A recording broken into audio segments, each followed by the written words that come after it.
Go. Hi everyone, my name is Angela Balduzzi. I am a longtime friend of Kristen's, and when she told me about the journey that she was going on, I was excited to be connected to it. So I'm here today to take part in one of her 7 by 7. I had to pause for a moment, but I'm excited to be part of the 7 by 7.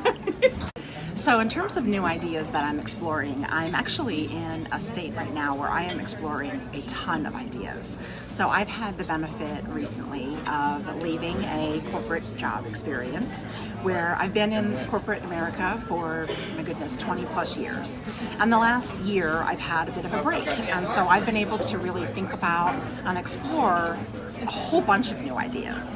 So the thing that I've been playing with lately is how do I take the skill set that I have and I've been using in the corporate world around helping leaders and employees be better leaders or better employees. How do I do that for people that I'm connected with in my community?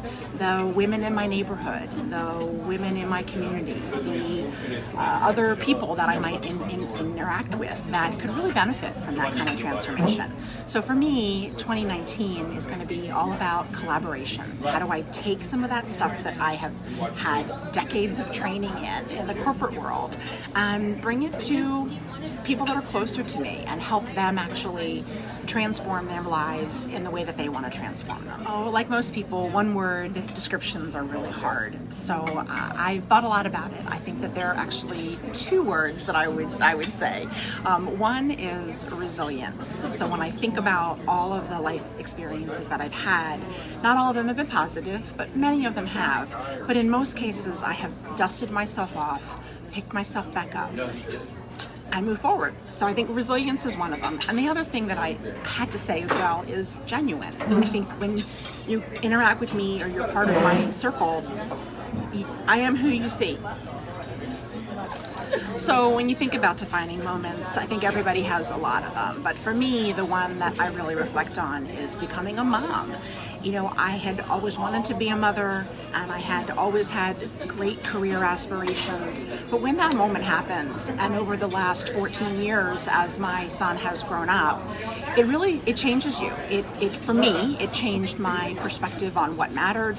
It changed my perspective on how my own individuality, I needed to maintain that, but I also needed to be able to be in charge of helping someone else grow. And that moment of, I have a different purpose, and now my purpose includes somebody else's purpose, is really life-changing. So age is only a number, and I remember when Kristen told me about the fact that she was going to go on this journey to 50. Well, I had to stop in my tracks because I'm on that same journey. I am currently 48, going to be 49 in the early part of 2019, and I feel that. I feel like I'm 49, and that's not a bad thing, because it means that I have life experiences, I have learnings that I've had over the course of the years, and I also wish that maybe I was taking care of my body better. So both spiritually, I feel good that I'm at the 48, 49 time period, marching to 50.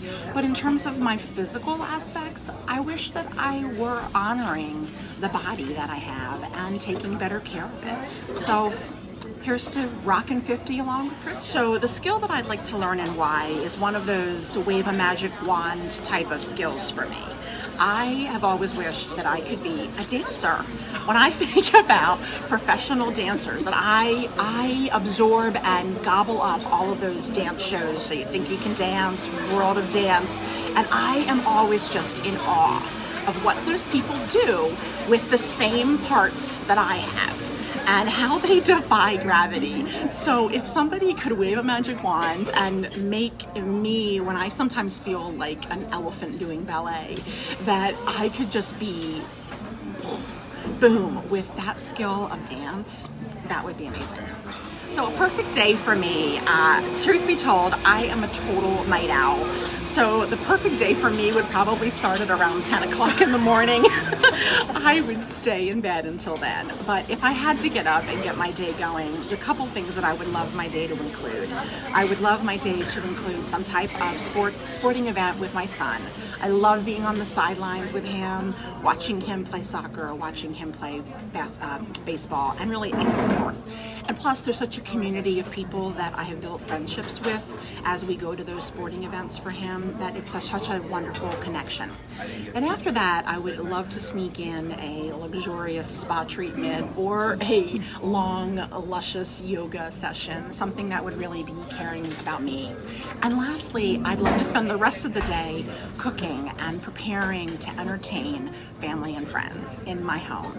That, for me, those multiple elements, a little bit of self-care, a little bit of connection with my son and his activities, and then bringing together food and people in my house, family or friends, would be the capstone of a perfect day. So in terms of my favorite quote, I really have two.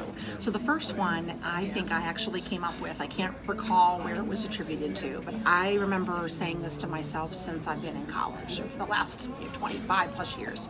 And that is, kitty cats always land on their feet.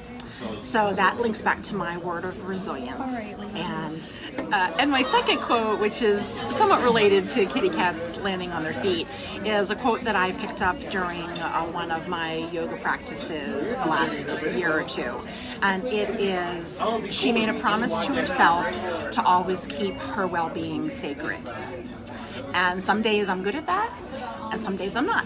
So that quote of reconnecting me with, it's a promise to myself to keep my well-being sacred so that I can show up in the world how I want to show up.